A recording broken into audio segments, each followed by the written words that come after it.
Transcription number 19, volume number 1, at the rate 90 to 100 word per minute.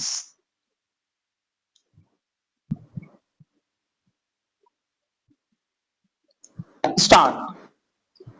Sir, I would like to make a few observations so that the Honorable Minister will make a note about the way in which these institutions are being run. It is a good thing that these institutions have been started, but at the same time, we are suffering from lack of coordination in regard to our technical education.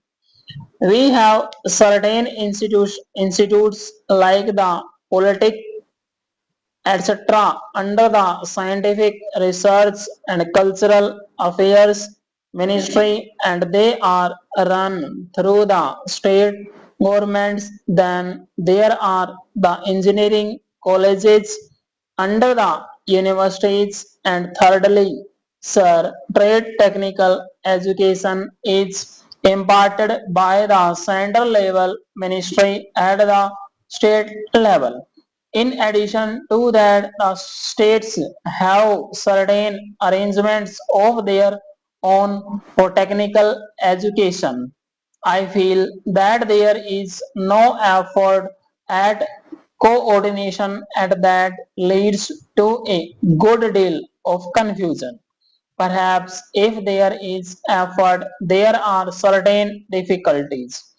I hope the Honorable Minister will tell us about that. I would also like to suggest that even in these four institutions, as for some time the medium of instruction would be English for emotional integration, an attempt should be made to take a few students from the neighboring region or other regions on a reciprocal basis. Otherwise, these institutes will themselves be developing, as was hinted by the previous speaker, some regional conscientiousness.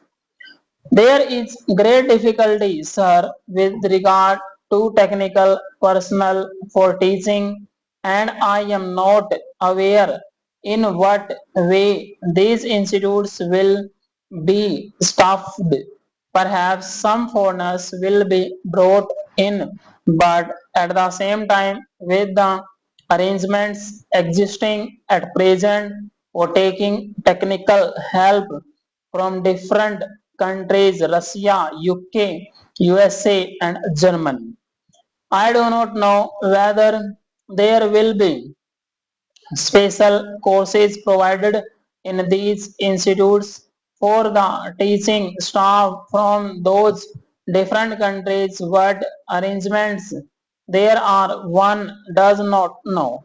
In the present arrangement for teaching, I should have liked to mention the fifth arrangement for teaching at present provided through the various industrial concerns like Delhi, Rourkela, etc.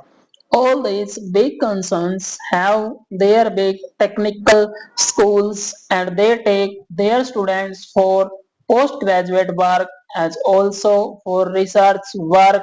What will therefore happen with regard to the standard is a question. Sir, we are not at all sure in our country about the correct use of terms.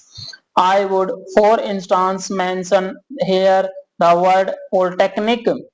They have one school, and even if there is arrangement for starting another object, no effort is made, and no sooner they feel they should give guarantee or some sort of technical education without proper inquiries with regard to the possibilities for employment and the various mineral resources, etc., and the basic education that should enable the students to enter the polytechnics to have the training where it is available. These polytechnics are started.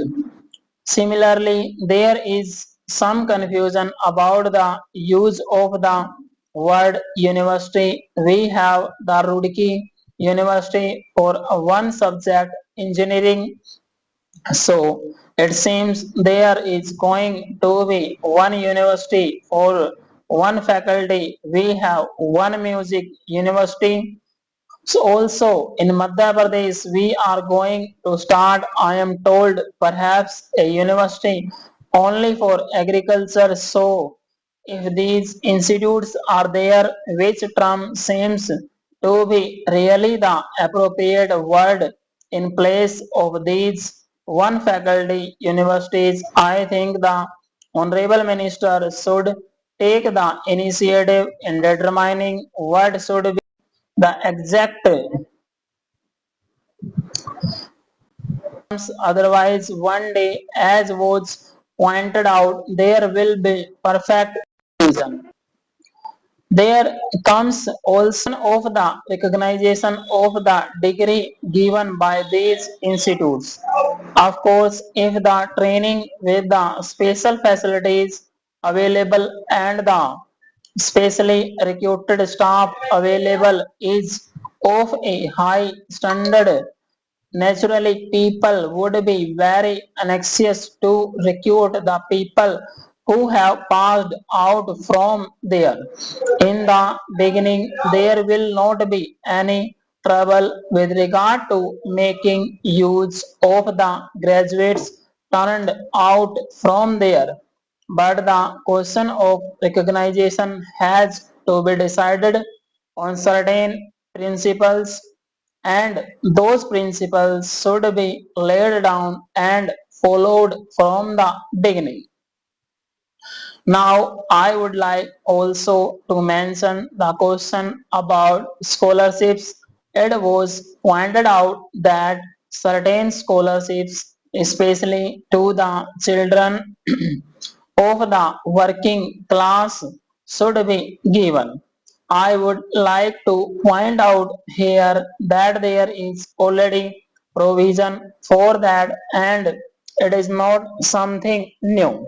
What I would like to stress is that scholarships should be in larger numbers. The scholarships do not seem to be adequate for the rising standard of living and the cost of living. The scholarships that are given do not meet half. There is yet another matter which the Honorable Minister is the proper person to inquire about, and that is the merit scholarships that are available in different states to students for technical subjects or to other subjects,